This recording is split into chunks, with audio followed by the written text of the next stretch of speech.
Sejam bem-vindos ao Nerdologia. Eu sou o Átila, biólogo, pesquisador e hoje falando mansinho, porque a gente vai ver a biologia das criaturas de um lugar silencioso. Antes do vídeo, esse episódio aqui tem um oferecimento do PicPay, o aplicativo de pagamento que deixa você pagar à distância, sem contato, sem precisar pegar na maquininha, na mesma hora e sem ter que ir no banco ou lotérica. Você pode mandar dinheiro, pagar conta de luz, água, boleto, recarga de celular, tudo pelo seu celular sem nem ter que pegar no cartão. E tem outras facilidades como compra de créditos na PicPay Store para games como Minecraft, LoL, Free Fire, crédito na Steam, e nesse momento sensível que a gente está vivendo, você pode apoiar ONGs e outras causas super importantes. Tudo isso em um ambiente seguro e direto pelo celular, e usando o código NDL20 no primeiro pagamento com cartão de crédito, você ganha até R$20 de volta. Em um lugar silencioso, o mundo foi tomado por criaturas praticamente indestrutíveis que acabaram com a humanidade no ano de, isso mesmo, 2020, por que não, né?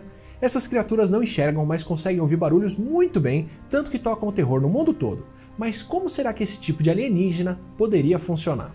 Sim, esse tipo de alienígena, porque segundo Jim, ou melhor, o John Krasinski falou em um podcast, as criaturas do filme não são desse mundo. E elas teriam evoluído em um lugar onde não tem luz, por isso que elas não têm olhos, o que faz um bom sentido evolutivo.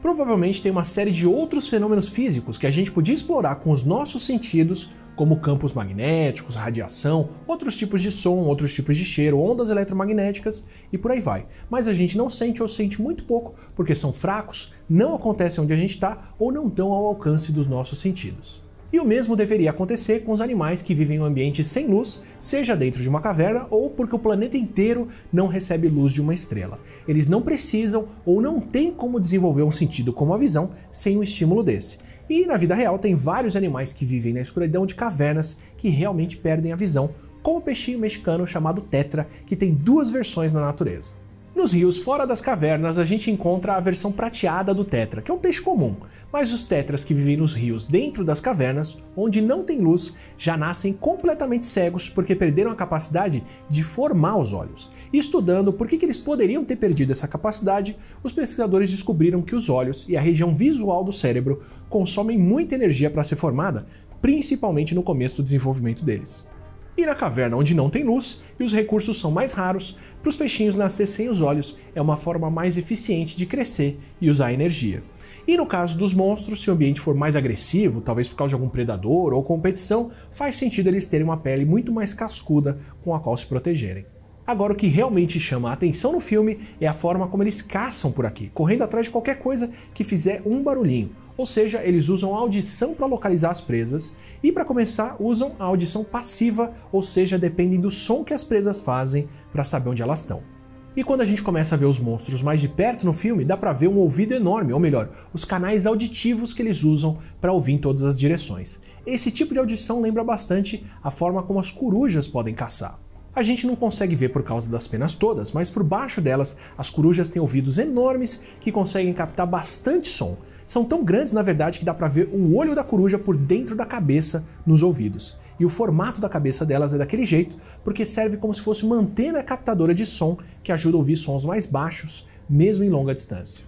A coruja das torres e a coruja cinzenta, por exemplo, têm penas especializadas que funcionam como se fosse um cone em volta do ouvido ou microfones omnidirecionais. Por isso elas conseguem caçar animais tão pequenos que quase não fazem som ou que nenhum outro bicho consegue ouvir. Ou seja, para os ratos e para os outros bichinhos pequenos, eles já vivem numa versão da vida real do lugar silencioso, tentando fazer o menor barulho possível para não chamar a morte vinda do céu nesse caso. E na cabeça dos monstros ainda tem aquelas placas que eles conseguem mexer que parecem ajudar a coletar os sons. Isso lembra o que a gente consegue fazer com as orelhas, ou melhor, o que morcegos e cachorros conseguem fazer torcendo a orelha para lá e para cá. Os monstros fariam a mesma coisa com as placas que devem permitir para eles ouvir as coisas em 360 graus de qualquer ponto no espaço tridimensional. Mas tem uma outra manha que a gente vê com as corujas. Elas não têm as orelhas, mas conseguem saber de onde veio o som mexendo a cabeça, o que é parecido com a audição dos monstros que mexem as placas para saber de onde vem essa direção,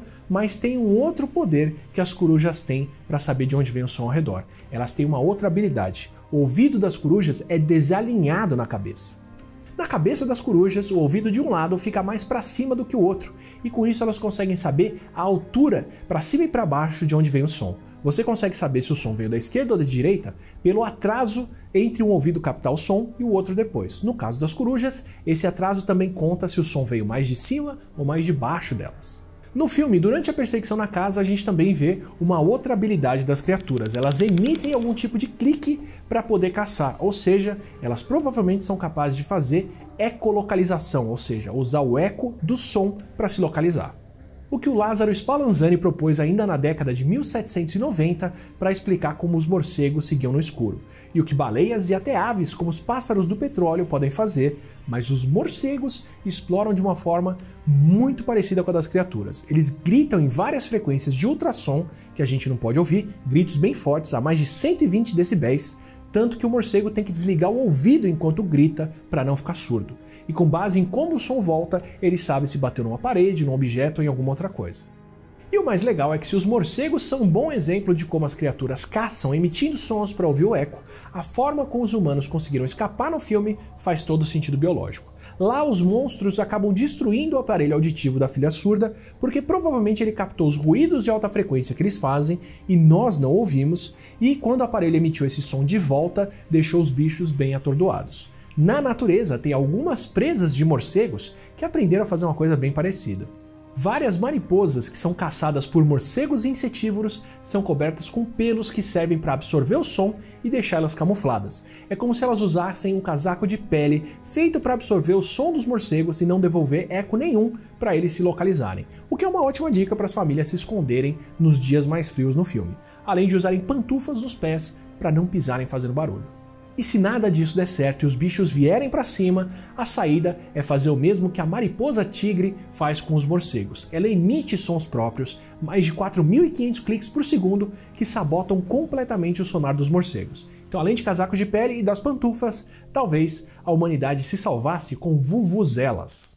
E como esse episódio aqui não tem livros recomendados e a gente não recomenda vuvuzelas, partimos diretamente para os comentários do episódio passado sobre a Antártida, seu ambiente mais extremo da Terra. O Wilfred Rolim perguntou se ela é o continente mais alto com gelo ou por baixo do gelo. É com gelo sim, ela é o continente mais alto na média, mas para quem anda em cima do gelo. Sem esse gelo, o continente seria bem mais baixo e o mar seria muito mais alto. Aproveitando para responder ao João Paulo, se todo o gelo do mundo derretesse, Groenlândia e Antártida, e a gente não tem evidência de que tudo isso vai acontecer, o nível do mar subiria em até 70 metros. Lucas, o fundo do mar ou qualquer parte do mar a não ser em cima dele pode ser considerado extremo para humanos. Grandes profundidades são extremas para quase todo ser vivo e eu recomendo ver o Nerdologia Mistérios do Fundo do Mar, onde a gente explica isso.